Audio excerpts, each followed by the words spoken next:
যদি হঠাৎ করে একদিন হারিয়ে যাই, কেউ কি খুঁজবে? হয়তো না।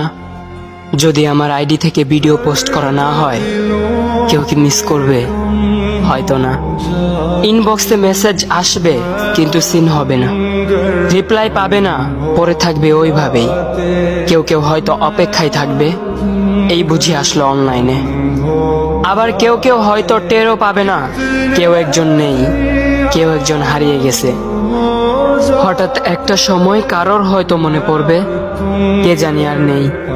কষ্ট করে নামটা সার্চ করবে, পুরনো ভিডিওগুলো দেখবে আর ভাববে হুট করে কোথায় চলে গেল।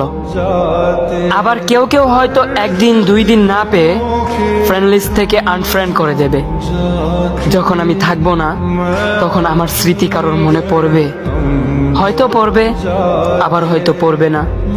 তবে হারাতে হবে, হারাতে হয়, হারিয়ে যাওয়াই নিয়ম। পার্থক্য একটাই, কেউ আয়োজন করে হারায় আর কেউ হুট করে হারায়। আমি না হয় হুট করে হারিয়ে যাব।